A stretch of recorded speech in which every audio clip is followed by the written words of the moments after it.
right now. This one's about you, dude. This is about you. Yeah, buy my Chris's book. Switchers. Buy my book. Do fully endorsed by me, because I guess my opinion matters. Buy Chris's book.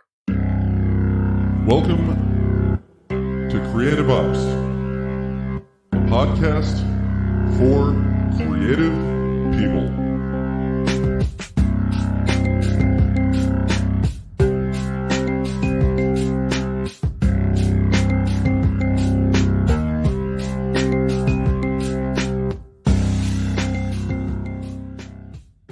My book is out. Everybody, my book is out. If you want to read it on ebook, you can get it on Kindle.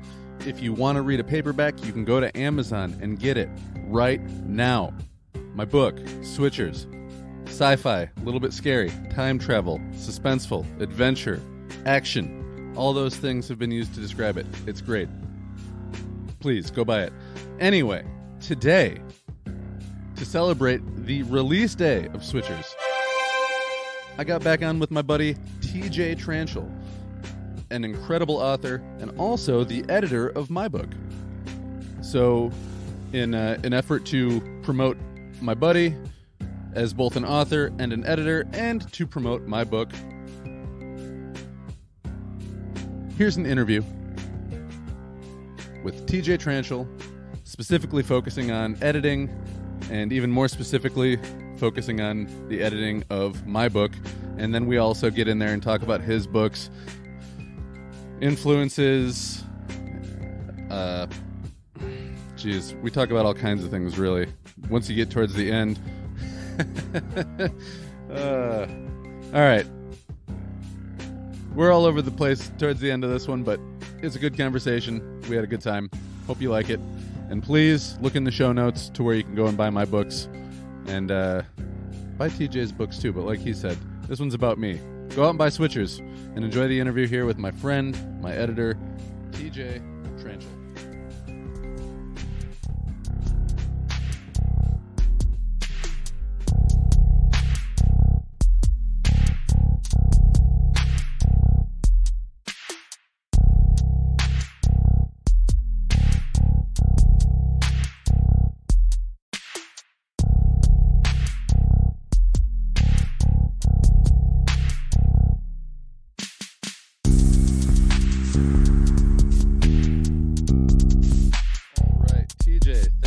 Coming back on the show for your third time, even though it'll be your second turn.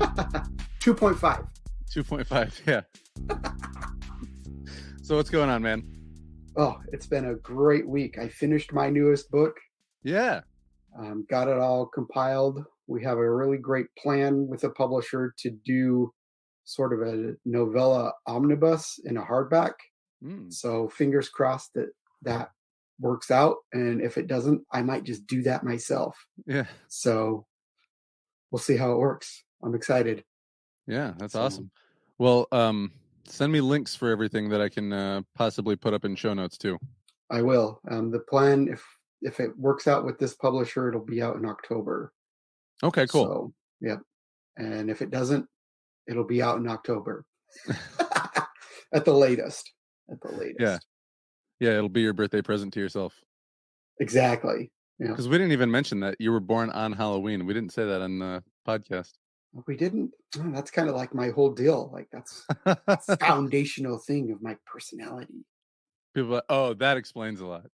It does. They say, oh, or people say, I've been a horror fan my whole life. I watched Night of the Living Dead when I was 10, and I've been a horror fan ever since. I'm like, that's not your whole life. Yeah. Day one. Yeah. First thing you saw when you left the hospital was people walking around dressed like zombies. My sister, I have an older sister, and she was out trick-or-treating with my grandma while I was being born. And so not going to miss out on that. She was telling people, my mom's in the hospital having a baby, and got just tons of candy. And this was in 1979 when like street to street, door to door trick-or-treating was still huge. Yeah. So, yeah. People are like, here, give some of this to your mom, too. Yeah, right? Sure. She's going to need it.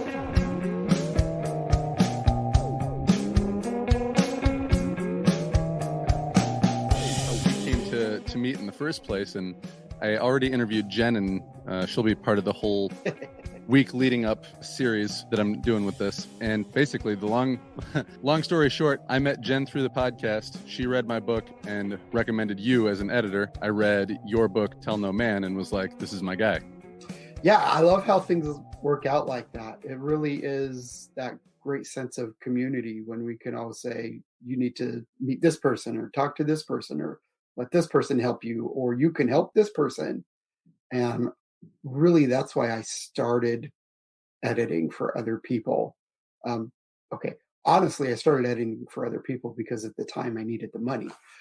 But not unlike a lot of people who write, also edit or agent or run a small press or format or do covers if they're talented that way. Yeah, it's really mutually beneficial, and I'm also inexpensive. I don't want to say cheap, but I'm inexpensive because I know you're reasonable. That's the word, reasonable. First-time authors, first-time self-publishing authors. Yeah. There's a lot of money coming right out of pocket.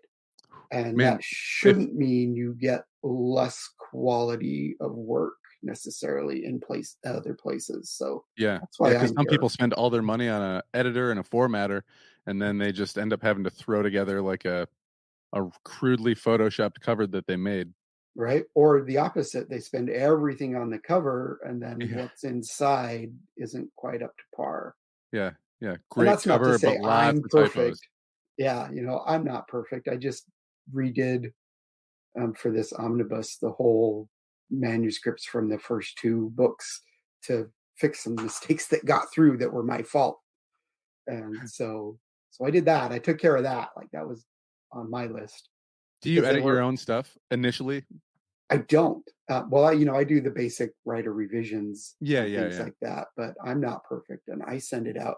And one thing that happened in my last book is I had a great edit, great work, great stuff, and I needed to change a format thing, and it ended up causing a ton of typos that I didn't catch because I didn't think it was a thing. And so it wasn't my editor's fault at all. It was mine in the formatting that made it happen. And so I fixed all of that, and it looks much better. So hopefully one way or another, we're going to have a more complete and better product out there of mine. And one of the things with editing, of course, is that we are human and we're going to miss things. Yeah. And that sucks, but we do our best. Mm-hmm. And there's a Twitter thread, of course, going around right now of people picking out typos from Big Five traditional published books. And it's like, because people are human and people make mistakes, and your Microsoft Word spell checker and all that isn't perfect either, because it doesn't know all of your little idiosyncrasies and things like that. So that's how the world works, right?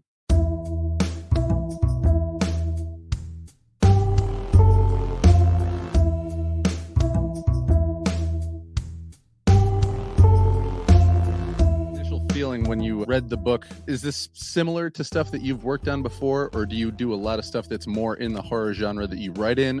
Oddly enough, a lot of my editing has been more toward sci-fi and fantasy. Nice. And so the very first book I edited for money was what they call lit RPG, where it's characters who are basically sucked into a role-playing game. Yeah. So essentially it's all these people who are writing now that grew up watching the Dungeons and Dragons cartoon from the 80s, because that's exactly what happens. And so now, like, even my 9-year-old son is reading books based in the Minecraft universe, where it's the same thing. They just get sucked into this world of the game, and eventually characters are aware that they're in a game and have to figure out the rules and play by the game. And so that was my first editing for money project. And so those kind of fantasy and sci-fi elements aren't things that I write in general. And so that's one of the reasons I like to edit them, because I read a lot of that stuff on my own. And so I think that allows me to have the kind of distance from it that allows me to see the story better. Yeah. And then also to catch the things that need caught. I've worked with another author on 2 of her books that are really high fantasy, epic fantasy stuff, and they're great.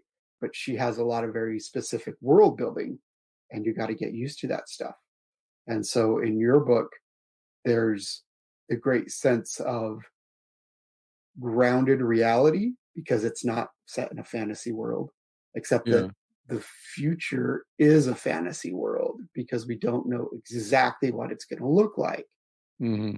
And so it still has, even when it's, more science fiction, it still has those same kind of fantasy world building, grand imaginative things, right? And I absolutely love that. And as far as being like anything I've edited or even anything I've read, without spoiling anything for your readers, your actual time travel premise is so cool.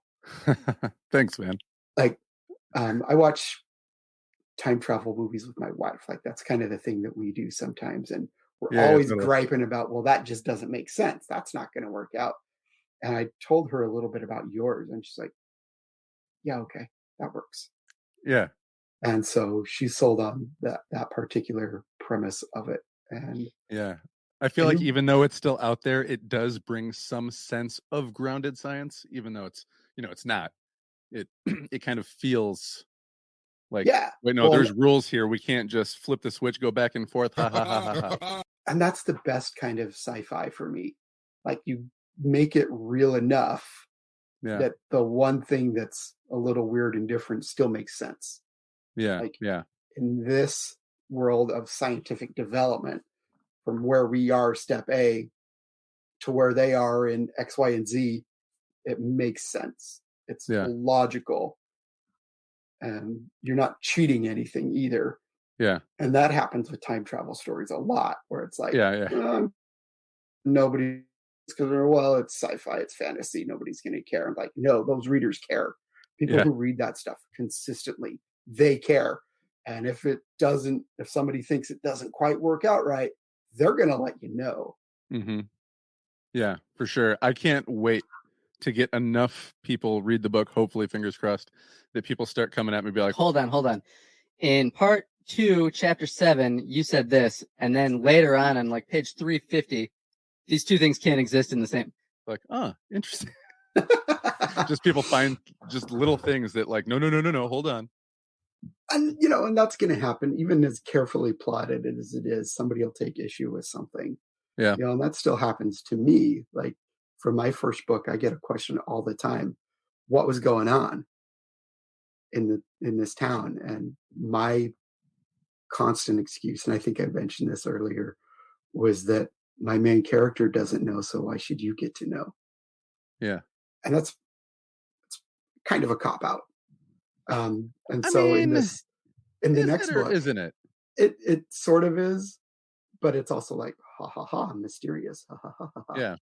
Yeah. And if you didn't know what else to do, then that's a cop out. It sounds like you know what you're doing, and you're teasing. I sort of knew what was going on, but I wanted to leave it mysterious and be like, let the readers decide what's going on. Maybe it's this, and maybe it's that, and maybe it's not any of those things. Yeah. And so in the book I just finished, I addressed that like pretty head on, and I think that's what's great about feedback, and hopefully what you'll get when the time comes is at least some of that positive feedback, where it's like, this one thing I didn't quite work for me, but the rest of the book is so good that doesn't matter. Yeah. And I think that'll happen with you. Yeah. Fingers crossed.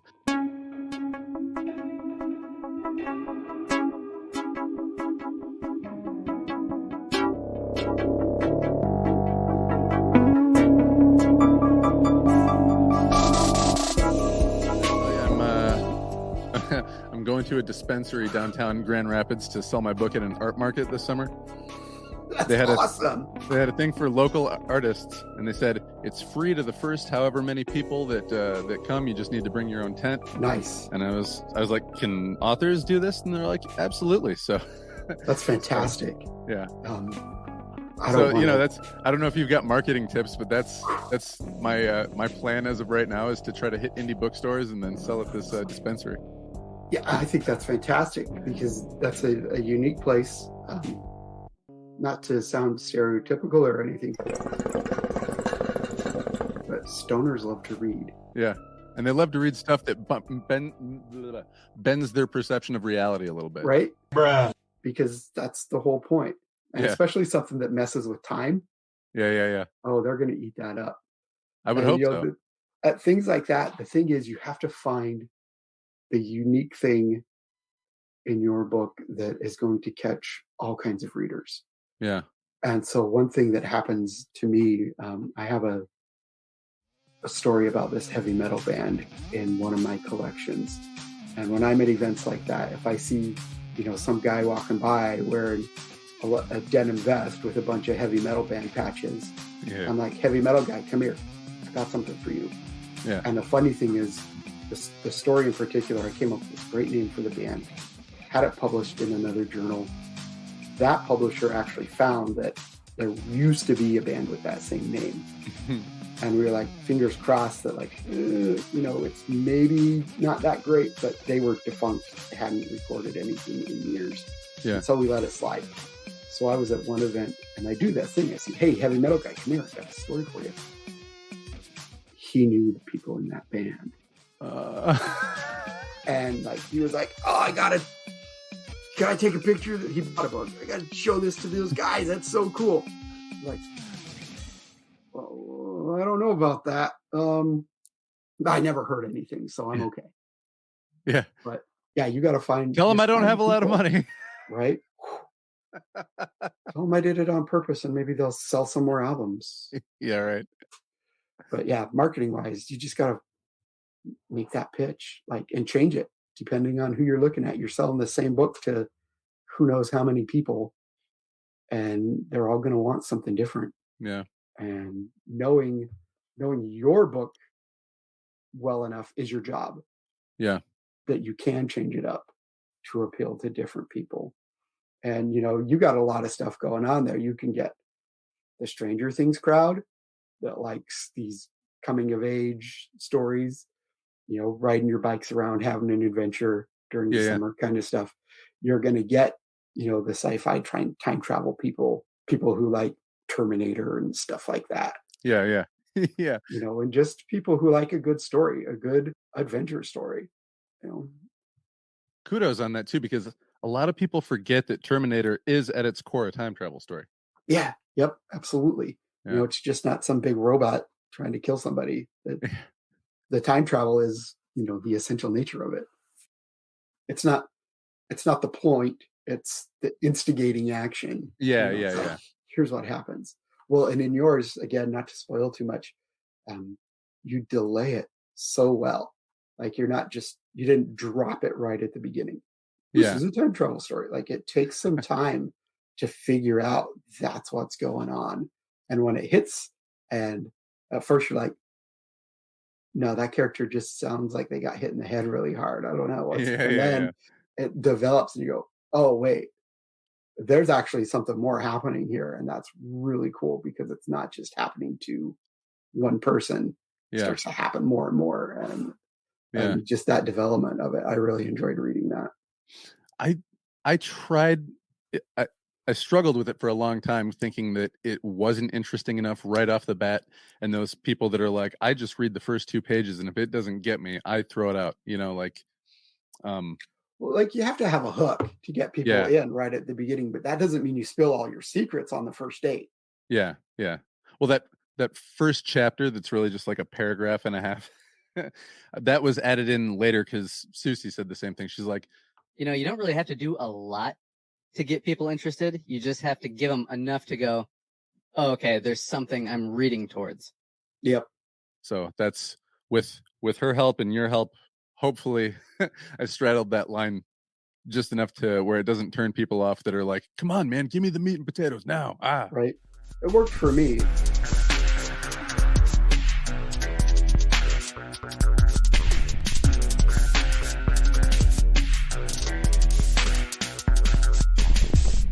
Talk about not just this book, well, in particular this book, but as a whole, kind of how you edit. Yeah, so I have to read the whole thing first.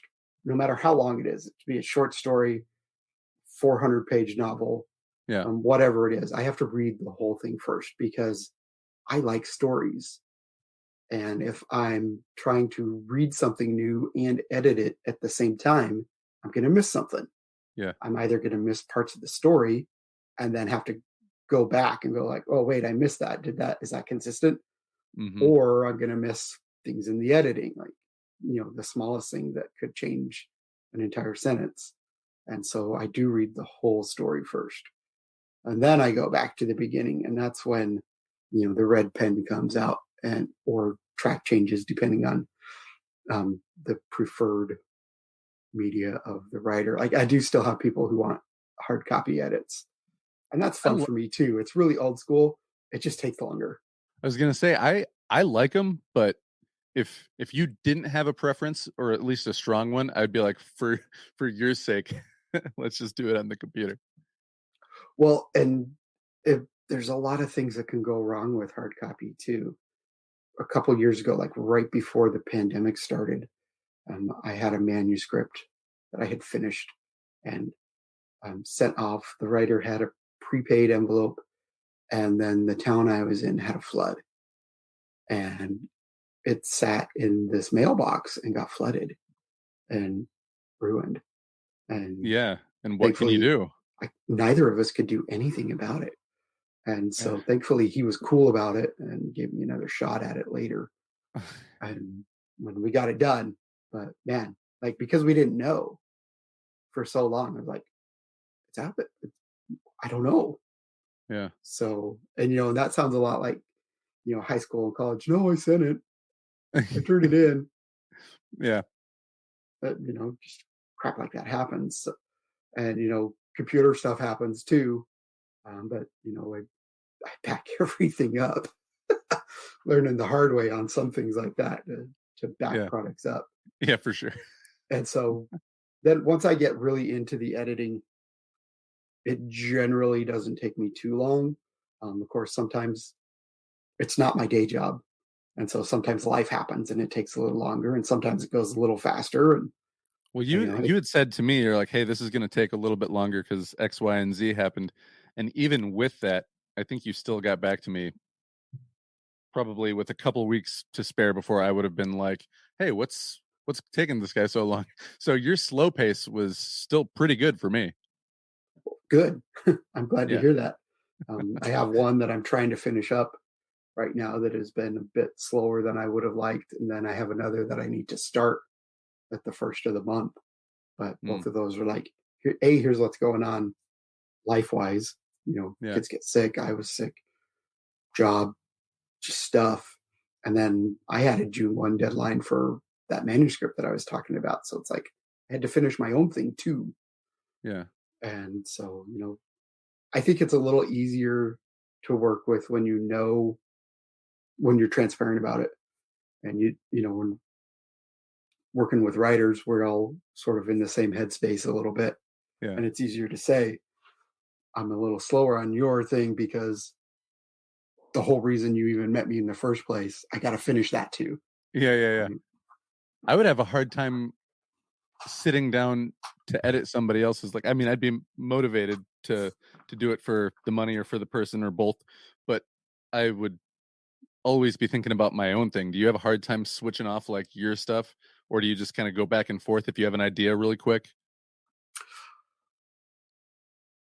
That's a really great question, because most often I seem to always be in the middle of something of my own lately. And my particular style and the stories I'm telling are generally wildly different from the other things I'm editing, just because of character and setting and things like that. Even if they're still horror and things like that, that I really don't have a lot of trouble separating that out. Especially because I read so much otherwise, right? Just novels and short stories and nonfiction and things like that. I don't have that problem at all. I have that problem just trying to read stuff. Like I told I told Jen one time that I think one of the best compliments I can give her is that almost every time I read her stuff, I usually stop before I want to because I feel like I need to go write my stuff now. And that's great. And honestly, Yeah. that's the way it should be. Like, we're all kind of inspiring each other. Yeah. And I don't think there's a writer out there who didn't get inspired to write because of a story. Right? Yeah. They read something and said, that's what I want to do. Mm-hmm. If I heard somebody say that, I would deeply question them. Be like, really? You don't read? And I know one guy who says that, like, he doesn't read anybody else's stuff anymore because he's always so busy writing his own, and he's constantly churning out new stuff, and that's all he does. And that's great for him. Yeah. But you didn't start out that way, right? Yeah. You read before you wrote. Yeah. Right. You had to read a story. Yeah, you to have know how to tell a story. It's two sides of the same coin. People say, how do you become a better writer? Read more. How do you become a better reader? Write more. You try to figure out, oh, I can see what this person's trying to do now, and they're doing it well, or they're not doing it well. And some things, you can pick out things that really work. Like, sometimes there might be a book where the story's a little flat, but there's just one character that you like. That's a great character. Yeah. Or something that manages to last because it's so much of its time, or told in a unique way, even though maybe the characters aren't all that great. Like Dracula is a great example of that. Is Dracula objectively a great novel? No, it's not. But there are things about it that have lasted. Dracula as a character is fascinating. Van Helsing as a character is fascinating. The way Stoker wrote settings that he had never been to in Romania and Transylvania and Eastern Europe are fantastically realized, to the point where so many people think that's what those places look like, even though they've never been there either. I've never been there, and I want to. That's like one of my bucket list things. But the things that he did know, which were those parts of England that he writes about, and the sort of Victorian aristocracy and theatricality, like how to present a story that people will be engaged with. Those are the things he could do, and those are the things he did well. And you could catch on to those things, and that's what lasts. Yeah. Yeah. And people, I'm trying to remember who's the writer that everyone's like, one of the greatest horror writers of all time, could not write dialogue to save his life. H.P. Lovecraft. Yeah. I was just going to say, someone told me H.P. Lovecraft is like the worst dialogue you'll ever read. He is, because he didn't like people. Yeah.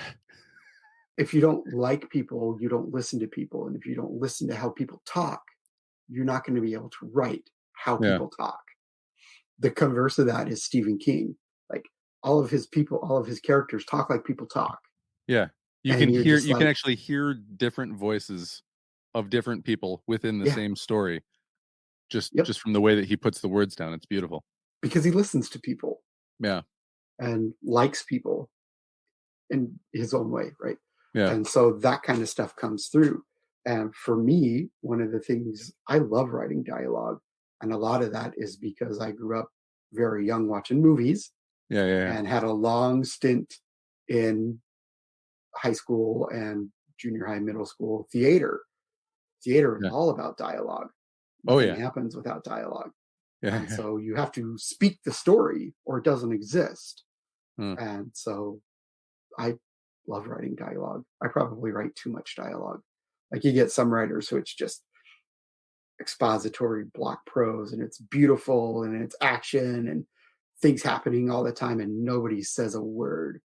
And that's great for them. And I like reading that when it's done well, but also I like people to talk.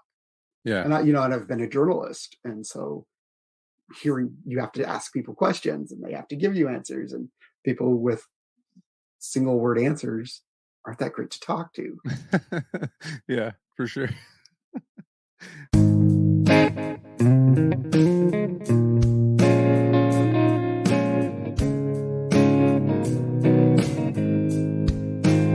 My buddy Josh, who formatted the book, Joshua Marcella, a very good writer himself, he just straight up asked me, he was like, what's up with these super short chapters, man? I like them. I like short chapters. Yeah. Well, I definitely like books that have those big, long, drawn-out chapters, but I feel like there's something to it. Somebody said that those short chapters, when you do them right, it's almost like a propellant. Like, oh, I can get through a chapter that fast. I'm just going to read a bunch of these. Yeah. Keep going. So, I don't know. Well, some people might call that hack. Like, oh, that's what James Patterson does. But the thing, and this is something I do, and I think you did it really well as well, is those short chapters are like little cliffhangers. Yeah. And especially when you're writing this time travel narrative, you get to jump between time in a much more fluid manner. Mm. And so those little cliffhangers, like, okay, something has ended in this time. Now I'm going to jump forward or backward, depending on where we are. And I have to read this chapter because I need to get back to whatever is happening in the other place in time. Yeah. And I can't skip anything because then I won't know the next chapter. Yeah. And so those mini cliffhangers, they do propel the story, but they also add so much suspense. Yeah. And Hitchcock was great with suspense. Like his thing about suspense was if there's a bomb under the table and it goes off and nobody knows that it was there, that's scary, but it ends. If there's a bomb under the table and the people sitting at the table don't know it's there, but the audience does, that's suspense. Yeah. Because the audience is waiting for the bomb to go off. So in a story like yours, the way it's written, we are very literally always waiting for the bomb to go off. Yeah. And I love that. And I think you picked your moments to switch. Yeah. Really well. Like, because it does drive that suspense. It's like, okay, when are we going to get back to that guy hanging out in the tree? But is he also over there? Like, I got to know. And the only way to know is to keep reading. I think that might be, I don't know why suspense wasn't on my tongue faster, but somebody said to me the other day, they said the book almost kind of feels horror, but it's not scary. And I think that's maybe what it is. It's the suspense. It's not really like this, like constant fear and anxiety, but just. Oh, I'd say there's definitely anxiety. Yeah. And I think that's one of the great ways that it works out in a book like yours is that we are anxious. We're not necessarily afraid. Like there is some fear for what's going to happen to these people, but that's not necessarily the driving motivator. For me, the definition of horror is a story in which fear is like, it doesn't have to be scary, right? Yeah. But fear is the driving motivator, either as a subject or something that is dealt with. Are we dealing with someone's fear? Like we may not be afraid of the same thing, but someone's fear is very much on display. And then suspense, there's some fear, but that's not the point. The point is what's going to happen. Fear is almost a byproduct. Yeah. And it's like the difference between horror and thriller. In the thriller or a mystery, the point is to solve the mystery. Yes, you might be afraid at times along the way, but ultimately the point is solve the mystery. And so the great example is The Silence of the Lambs. For me, The Silence of the Lambs is horror because the point is, what are all these people afraid of? If it was just a mystery or a thriller, then we wouldn't necessarily ever see Hannibal Lecter because what Clarice Starling is afraid of wouldn't matter as much. We're just trying to solve the mystery. Yeah. But what they're afraid of, what she is afraid of, and even what Lecter is afraid of, even though he'd never admit it, is the central point of the narrative.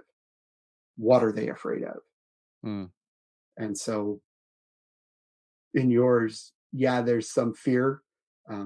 Teenagers are afraid of being adults. Adults are afraid of losing the spirit of their younger years and growing older, right? But that's not the point.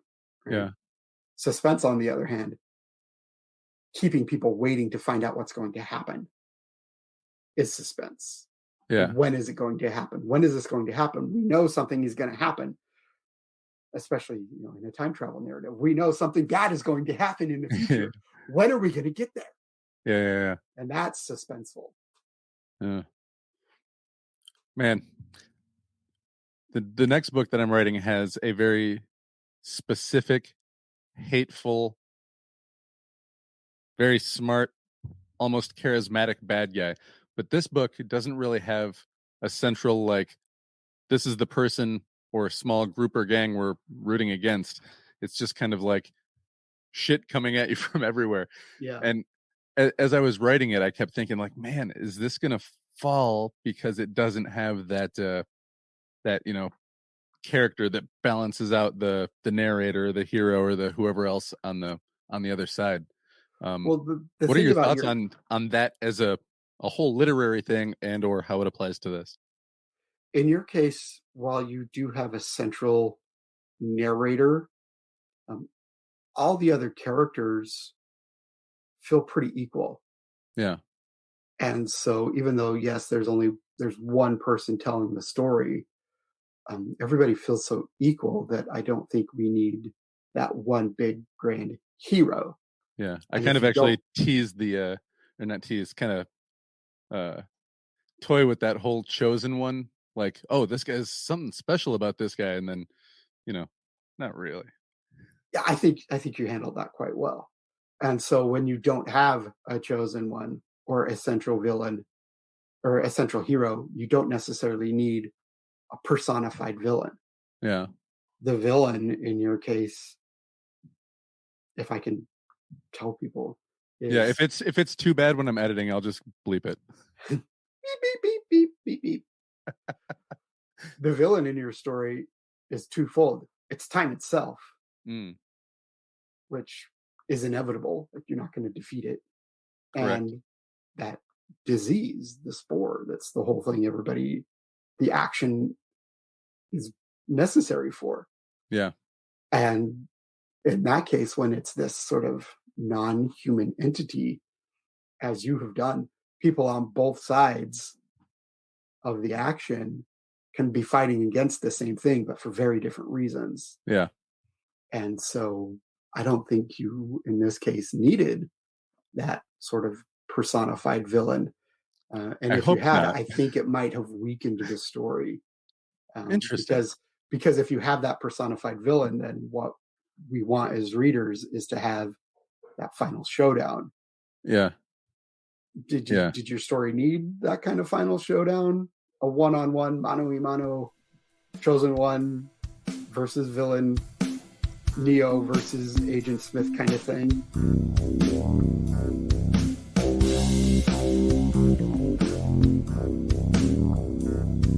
A screenwriter would probably change it and make it so that the confrontation at the end was different. They probably would. And, we'll let them do it. If they ever wanted to, I would say, yeah. That's my thing. Sign that check and with do film whatever you want. Like, okay, that's a different media. You have to appeal to somewhat different needs and expectations. Go for it. Do your thing. And if they say, well, do you want to write the screenplay? I'd be like, no, I don't. Because I will nitpick my own shit and probably fuck it up. Like, no, I'm not going to do that. Maybe let me write. If it's successful, I'll write something original. Yeah. And we'll do that. But no, I would. It scares me too much. If anybody asked me to write a screenplay based on this or anything else that I had written, like in a novel format, I would probably say, can I co-write it with somebody who's done it before? Yeah, that's a really good option. Like, get me somebody, an experienced mentor and coach who knows what they're doing. I mean, anybody can format a screenplay. I mean, there's software for that now. Yeah. And that's the big thing. But again, like the actual, what do you need in the screenplay? What can you leave out? Which characters can we combine into one? That's what they always do with Stephen King novels. Right. They'll take like 4 people and make them one person. Who gets left out? Yeah. Right. The big complaint with the Lord of the Rings movies is, where's Tom Bombadil? Like, you know what? Only people who really love that character gave a crap. Everyone else, nobody noticed. Yeah. Like, Yeah. fine. I think of like Adam Scott in Parks and Recreation. They're making fun of him for liking Lord of the Rings. He's like, I actually wasn't a fan of Peter Jackson's adaptation. And you're gonna get those kind of people too. I mean, just whatever, Yeah. And like my stuff is so specific, especially Tell No Man in the religious aspects that, that's the thing that people have a problem with. If it's not their known version of growing up in that. So like it's very much Utah Mormons. And so people who didn't grow up in these very specific culture of Utah Mormons have a different take on that. And even some of the Utah Mormons are like, well, you stopped going when you were a teenager, so what do you know? Like, yeah. Have you gotten much blowback for writing about I wouldn't say blowback. I didn't get as much blowback as I kind of hoped I would, because that kind of stuff. You wanted to make a bigger impression? I did. I really did. But that's okay. I'll live with it. Maybe when the omnibus comes out, we'll get a little bit bigger distribution and see what happens. So yeah, and then you can, dude. I would love to see that become a movie, not just for the reaction from that community, but I think the reaction from that community would be interesting. It would be. Like, there's a lot of the big show right now is the adaptation of Under the Banner of Heaven. Oh, I haven't read that. So there was a John Krakauer like pop journalism book about these two guys who murdered their sister-in-law and infant because God told them to. Yikes. Yeah, it is horrifying. And so Krakauer wrote this book about it and then included a lot of the LDS history and things like that. And at the time, the church was like, this is all bull crap. Was he Mormon? No, he's just a journalist who tackles those kind of subjects, right? So he was very critical of the church and things like that. Yeah. And so now, all these years later, there's a show on Hulu and FX that is a very loose adaptation of the book. But of course, it's the same deal. All the official church people are like, this is garbage. They get this and this and this and this wrong. It's like, yeah, but it gets the people right. Yeah. And of course, most fascinatingly, because the people who were involved in that grew up in the same place that my family did. Yeah. So anytime we have these family gatherings, I like to tell those kind of stories to my younger cousins and their kids now, just to scare the crap out of them. And I always they always think, well, that couldn't have happened. That's not true. And I say, ask any of your aunts and uncles. And at the time, the last time I did this, one of them walked by and my cousin said, is this true? And my aunt was like, oh yeah, blah, blah, blah, blah, blah. And we hung out with them when we were kids. And I was like, see? You can mess with them too. Be like, hey, you know that trumpet fell, so that means end of times is coming. For anybody that doesn't know what I'm talking about, got to go back and listen to TJ's interview, because he did this whole thing talking about the trumpet at which was it the main big it temple? Was there was an earthquake in Salt Lake, and the trumpet of the angel Moroni fell. And so for a lot of people, that was one of the signs of the end times. And that happened right when Corona pandemic was, because it was like written in its first wave, written down. I don't know if it was like in the time of John Smith or whoever. Yeah, I'm just making sure I'm getting my history right. Right, John Smith, Joseph Smith. Damn it, it's okay.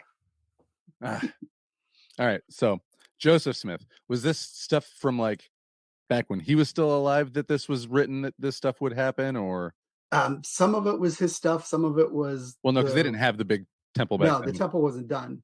Yeah, but metaphorically, and there's a lot of revision in the early days, to make things match up where they were at the time.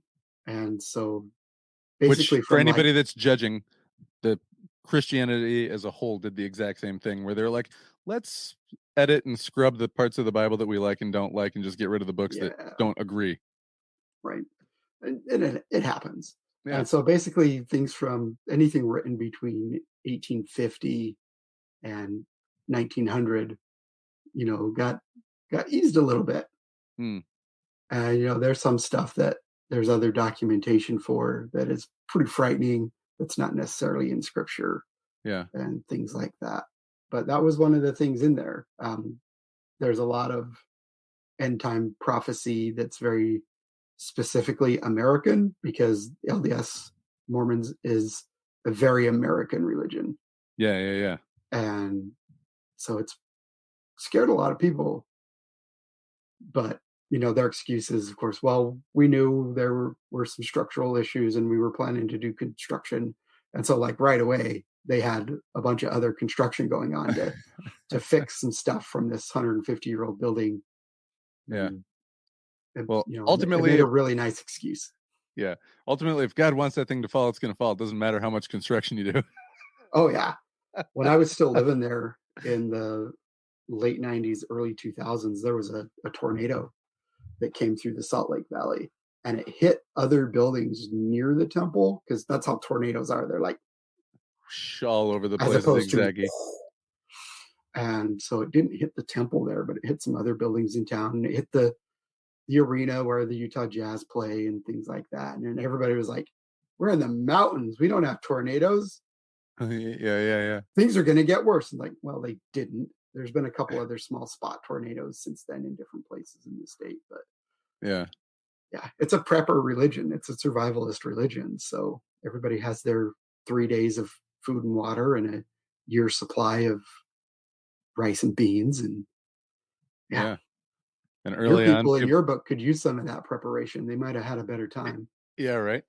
Oh, since we're talking about Mormons, I want to ask you if you ever heard about the I guess apparently when Brigham Young became like the head of the Mormon church, there was another guy who was kind of like possibly in line for it. And when he didn't get it, he took his group of Mormons and they all moved to an island in the Great Lakes. You ever hear about this guy? Yeah. And there were a couple things like that. There was that one. There's others that moved to Mexico. Like at the time, Utah was still Mexico. Mitt Romney's grandpa moved to Mexico, right? And it wasn't just because they were mad at some church stuff. It was because they wanted to still practice polygamy. That's what I had always heard too, but I don't. I don't think that was necessarily true for everyone. Yeah. But it might have been just like they wanted less persecution in general. Yeah. And it's so fascinating because the religion itself is very self-governing. Yeah. Like if they didn't have to have legal federal and state governments, it would just be a theocracy. And, there's a lot of claims that Utah is still like that. And a lot of that's still true. Yeah. There are pockets of what I call pockets of sanity where it's not true, thankfully. But in a lot of places, it still is. Yeah. And so those kind of anti-government, self-governing things, anytime it's a weirdly rebellious, like you have to listen to us, but we don't have to listen to anybody else. Yeah. Kind of thing. So those split offs were a lot like that. It's like, you don't get to tell us what to do. Yeah. Like, okay. Yeah. Somebody's always, nope, God told me directly. Oh, that's exactly how it is. Nope. Because the church does believe in personal revelation, that you can be told from God things about yourself. Yeah. And unfortunately, a lot of that is those things that apply to yourself must apply to other people too.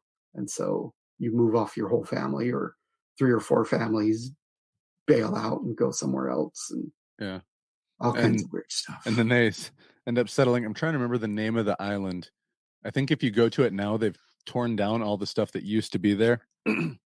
But from what I read about it, like either the CIA and or the FBI descended upon this island and took everybody off of it. And by the time they had gotten there, this guy was basically just saying he was like the second coming, and everyone was worshiping him as a god. There are a lot of those Jesuses. There was one out here in Washington, where I live too, and I didn't know about this one until I moved there. In Walla Walla, you can drive up to a spot. It's the coolest name ever, Walla Walla, Washington. Yep, the place so nice they named it twice. But you can drive up into the little foothills there, and there's a big sign about the Walla Walla Jesus. And it was just another group of Mormons. They built their little encampment, and then they all got sick and died. Oh no! Yeah, that's not funny. Just Walla Walla Jesus sounds really. It's hilarious, actually. I think it's Walla Walla Jesus is. I can't say it without laughing. Google it, dude. It's there.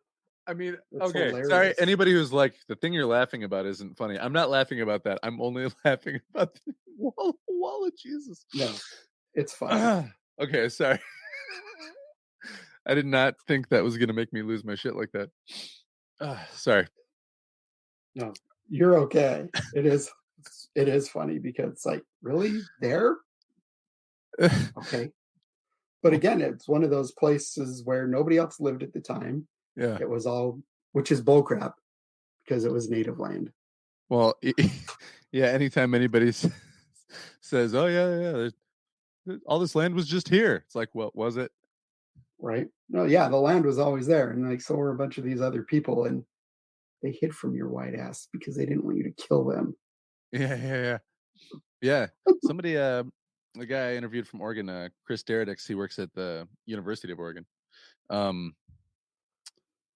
He was saying that there's a very complicated relationship right now between, all the non-natives and the native people who live there. And they're kind of trying to like restore some of the rights and lands and things, but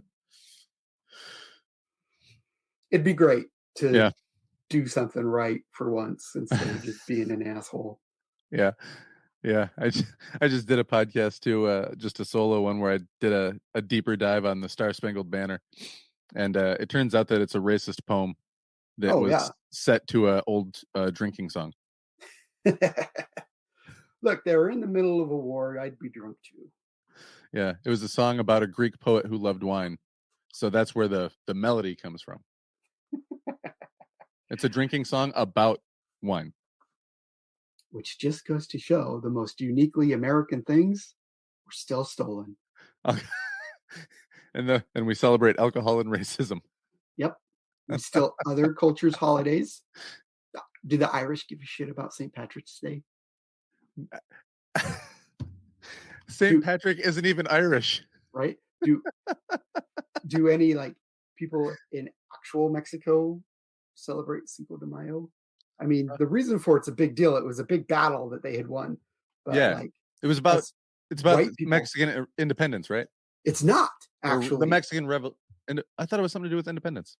It was a battle from the people who were there against the Spanish. And the thing is, the general who won that battle ended up becoming a dictator and ruling harshly over the country for a long time, and people didn't like him. So I think if it wasn't for white Americans wanting another party day, Cinco de Mayo would be a thing. Yeah. Like the actual Mexican Independence Day is in September. It's probably like Hallmark started Valentine's Day. Jose Cuervo started Cinco de Mayo, maybe.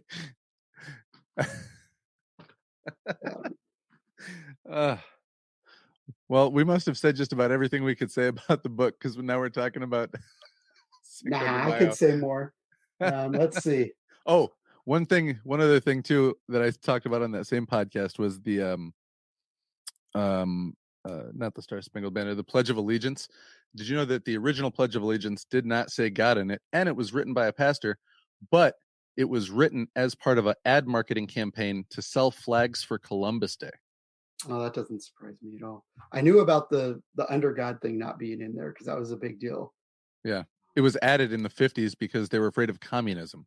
Yeah. How does adding under God to the pledge stop communism? Well, it doesn't stop it, but communism is the American perception of Soviet communism. Like, you have to say that, right? Because Marxist communism and communism in action in the Soviet Union are wildly different things. Yeah. But the perception of Soviet communism is that it was very atheist. And so the only way to fight that is with God. Yeah. Like being atheist is a bad thing. I don't know. I and mean, I'm a that, Christian. I go to church now, but that doesn't mean I'm going to shove it down other people's throats. yeah. You're the good kind of person that goes to church. You're the just let them do what they want kind of guy. I care about people enough to leave them the fuck alone. And the one last thing I'll tell you is the guy that wrote it, his last name was Bellamy. And they actually called something the way that you're supposed to do it was not like this. They called it the Bellamy Salute. And the Bellamy Salute looked like this instead. So when we originally did the Pledge of Allegiance, we basically did the Nazi salute. And then when the 1940s came around, they said, maybe we shouldn't do that anymore. And then they said, let's model it after the Roman salute of the fist over the heart, but we'll open the palm instead. Right, because that's so much better. Yeah, but they actually had a guideline that would say, arm fully extended, palm outward, raised as high as the forehead out towards the flag. So for the first couple decades or so, the pledge, if you went back in time, you'd see people doing more of a Hitler style salute at the flag saying, I pledge allegiance to the United States. I wonder if we have any photo evidence of that. It must be out there somewhere. It's got to be. And I wonder how much, because what I would hate to see would be people using that and as misinformation and like tagging the time different. Yeah. Because that could be bad. People be like, yeah, proof that time travel exists. Ugh. In an alternate version of history, we were doing this to the flag. Well, Philip K. Dick, we're all in the Man in the High Castle. Oh man, I wanted to see that. I haven't seen it yet. The adaptation they made on it's pretty is that good. a Hulu one too? Amazon. Is it really? Yeah. Oh shit. And they actually, like, unlike some other streaming services, let it run its course and do the whole thing before they're like, okay, now we're done. Yeah. So, yeah. Well, hey man, I told you I'd get you out of here in under an hour, and I still can. So thank you for coming on. Next time you've got something dropping, which you said will be closer to your birthday. Yeah. Just give me a shout and say, hey man, can I come on this month or next month? Give me like a month ahead heads up. Absolutely. Yeah. I'm glad we got through this hour with no issues. For anyone listening, we tried this a week ago, and like 10 minutes in, my computer crashed. Yeah. Just and not even like blue screen of death, just dead. And you were mid-sentence, and when it stopped, it just froze. So I sat there waiting like, okay, for a minute or two, and then I was like, I don't think he's coming back. Got it all in. So, hey, listeners, buy Chris's book. Yeah, and buy any one of TJ's books and or all of them. All would be fantastic. Yeah. But, right now, this one's about you, dude. This is about you. Yeah, buy Chris's book. Switchers. Buy my book. Do fully it. Endorsed by me, because I guess my opinion matters. Buy Chris's book. Thanks, man. Your future self will thank you. You should be using that. I'm just gonna say you should be using that. All right, ladies and gentlemen, that's all I got for you. Thank you for listening to this one with TJ. Check him out and go out and buy my book, Switchers, available on ebook and in paperback. Links in the show notes, or just go to my website, ChristopherTalon.com or Amazon.com. I love you all. Happy reading. Mwah.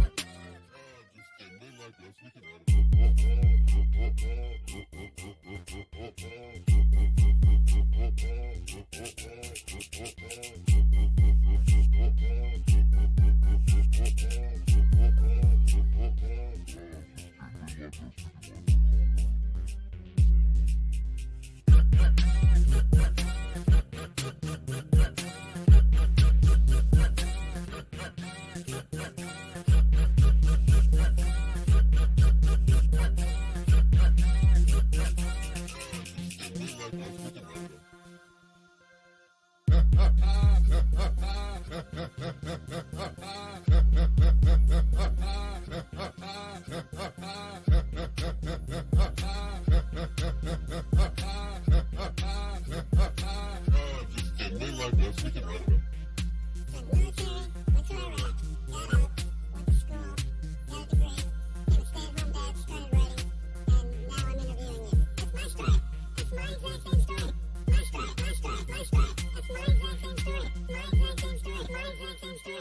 Yeah, man. Yeah, man. Yeah, man. Weird, right?